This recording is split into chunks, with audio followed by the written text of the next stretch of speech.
పేరు మాత్రం బైబిల్ గ్రంథంలో దేవుడు జీవగ్రంథంలో రాసేసాడు. హల్లెలూయా. జీవగ్రంథంలో పేరుంది కానీ పక్షవాతంతో పడున్నాడు అక్కడ. హల్లెలూయా. జీవగ్రంథంలో దేవుడు పేరు రాశాడు కానీ పక్షవాతంతో పడున్నాడు. కాళ్ళు లాగట్లేదు, చేయి లాగట్లేదు, బ్లడ్ సర్క్యులేట్ అవ్వట్లేదు. బ్లడ్ సర్క్యులేట్ అవుతేనే అతను ఇస్తాడు, అతను జీవనం పొందుకుంటాడు, తిరిగి అతను నిదానంగా నడవగలుగుతాడు, చక్కగా గొంతులేయగలుగుతాడు, ఆనందించగలుగుతాడు. అన్ని రకాలుగా అతని ఉత్తేజం అతని జీవితంలో రావాలంటే మొత్తం బాడీ అంతా బ్లడ్ సర్క్యులేట్ అవ్వాలి. హల్లెలూయా. ఇప్పుడు ఆ యొక్క బ్లడ్ సర్క్యులేట్ చేయడానికి దేవుడు ఏం చేస్తున్నాడంటే ఆ యొక్క దేవుడే శరీరంలోకి వచ్చి ఆయన ఏం చేస్తున్నాడు, నడుచుకుంటూ పక్షవాతం కలిగిన వ్యక్తి దగ్గరికి వెళ్తున్నాడు. హల్లెలూయా. ఇప్పుడు అలాగే దేవుడు ఏం చేస్తున్నాడంటే 7వ దూతలోనికి దిగి ఆయన ఏం చేస్తున్నాడంటే ప్రపంచంలోనికి గొర్రెపిల్ల జీవగ్రంథంలో ఎవరి పేరైతే రాశాడో వారిని విమోచించడానికి దేవుడు దూతలను ఏర్పాటు చేసుకుని ఆ యొక్క 7 దూతలను ఏం చేస్తున్నాడంటే 4 దిక్కుల నుంచి, తూర్పు నుంచి, పడమర నుంచి, ఉత్తర నుంచి, దక్షిణ నుంచి, 4 దిక్కుల నుంచి పిలుస్తూ ఉన్నారు. హల్లెలూయా.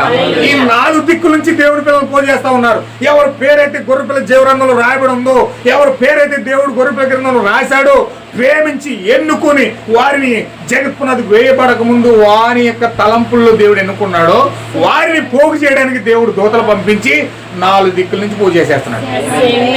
హల్లెలూయా.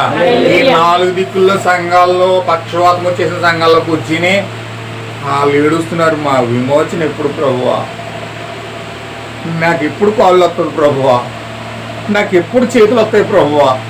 అది వాడు చూడు చక్కగా పరిగెట్టేస్తున్నాడు 2 కాళ్ళు వేసుకుని, నేను ఎప్పుడు పరిగెడతాను ప్రభువా.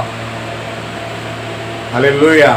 అయ్యో చక్కగా మాట్లాడుతున్నాడు, నా నోరు ఏంటి వంకరెళ్ళిపోయింది ప్రభువా, నేను ఎప్పుడు నిదానమైన నోరు తెచ్చుకుని ఎప్పుడు బాగా మాట్లాడతాను, ఎప్పుడు నా నోరు నీ వాక్యంతో నింపబడుతుంది, ఎప్పుడు నా చేతులు నీ పరిశుద్ధమైన క్రియలతో నింపబడతాయి, ఎప్పుడు నా కాళ్ళు నీ పరిశుద్ధమైన వాక్యం కొరకు పరిగెడతాయి, ఆరాధనకి వెళ్ళాలి, సన్నిధికి వెళ్ళాలి, వాక్యం దగ్గరికి వెళ్ళాలి, దేవునితో సహవాసం చేయాలి, ఎప్పుడు నేను సన్నిధిలోకి వెళ్ళి ఆరాధన చేస్తాను.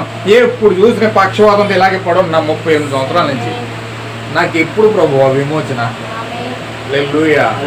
చాలా మంది నడుస్తూ ఉంటారు కానీ వాళ్ళ బాధలన్నీ లోపలన్నీ పెట్టేసుకుని నా కన్నీటితో బాధతో ప్రభువా నాకు ఈ కష్టాలన్నీ ప్రభువా, ఎప్పుడున్న కష్టాలన్నీ తీరుస్తావు ప్రభువా. ఒక పక్కేమో ఆర్థిక సమస్యలు, ఒక పక్కేమో రోగాలు, ఒక పక్క ఆసుపత్రులు, ఒక పక్క అప్పులు, ఒక పక్క జీవిత సమస్యలు, కుటుంబ సమస్యలు, అన్ని సమస్యలన్నీ తలపోసుకుంటూ వాళ్ళు అలాగే కొండలు తోముకున్నా దీనికోసమే, పెయింటింగ్ వేస్తున్నా దీనికోసమే, హల్లెలూయా, ఉద్యోగం చేస్తున్నా